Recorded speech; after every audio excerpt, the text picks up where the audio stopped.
Lundi 2 mars 2026, bonsoir à toutes et à tous et merci de nous rejoindre pour le tour de l'actualité internationale.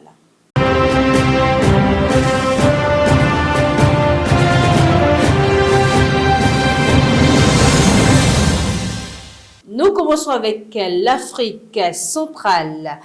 Dans le nord-est de la République démocratique du Congo, la situation sécuritaire reste préoccupante après une nouvelle attaque visant l'aéroport de Kisangani.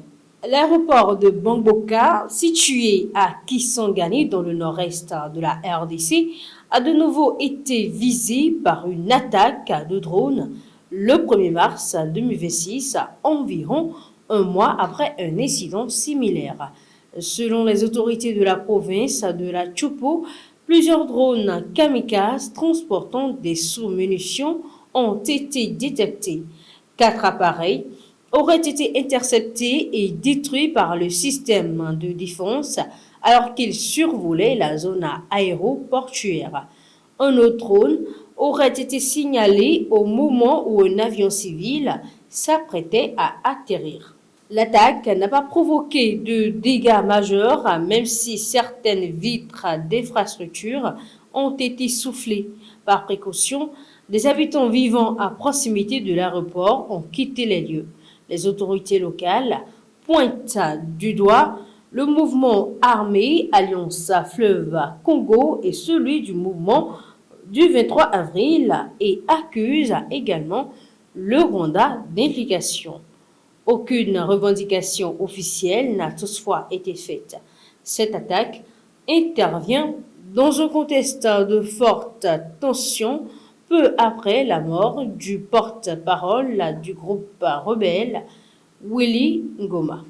Direction maintenant en Afrique de l'Est, au Soudan du Sud, la recrudescence des violences inquiète l'Organisation des Nations Unies et les organisations humanitaires présentes sur le terrain. L'ONG Médecins sans frontières a annoncé ce 2 mars avoir perdu le contact avec 26 de ses employés dans l'état du Jonglei, une zone marquée par de récents affrontements armés. Parallèlement, la mission de l'Organisation des Nations Unies dans le pays a signalé une attaque meurtrière survenue le 1er mars dans la province de Houeng, qui aurait fait plusieurs dizaines de victimes parmi les civils et les responsables locaux.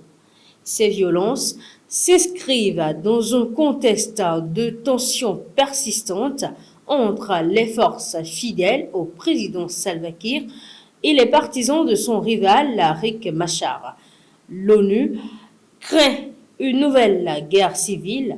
Rappelons qu'au moins 16 civils ont récemment été tués dans la province. Malgré un accord de paix signé après la guerre de 2013 à 2018, les rivalités politiques et militaires continuent d'alimenter l'instabilité, tandis que les élections prévues ont été repoussées à 2026.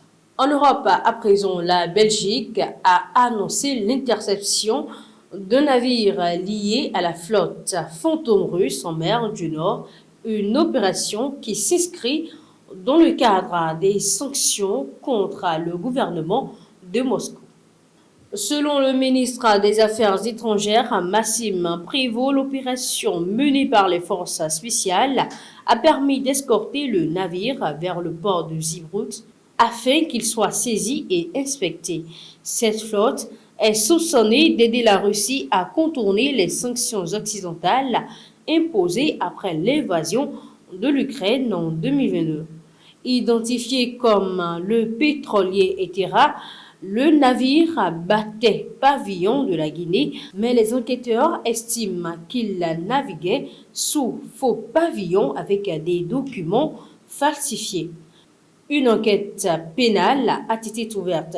L'opération a été menée avec l'appui de partenaires européens et du G7 ainsi que de la France, dont le président Emmanuel Macron a salué un coup important contre ces réseaux.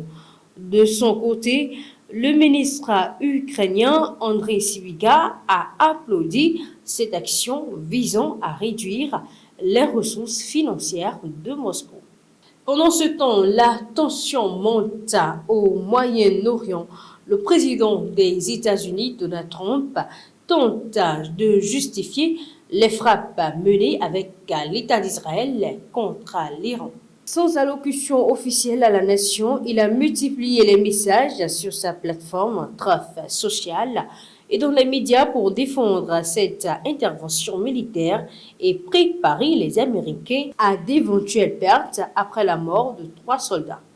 Le président affirme que ces frappes visent à garantir la sécurité à long terme des États-Unis face à ce qu'il considère comme une menace liée aux missiles et au programme nucléaire iranien.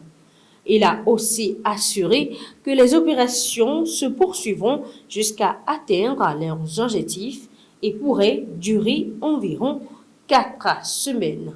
Selon lui, plusieurs dirigeants iraniens auraient déjà été éliminés et des infrastructures militaires détruites. Parallèlement, il affirme rester ouvert à des discussions avec certains responsables iraniens tout en évoquant déjà de possibles dirigeants pour l'après-guerre. Ce sera tout pour cette tranche d'information. Merci de nous avoir suivis. À très bientôt.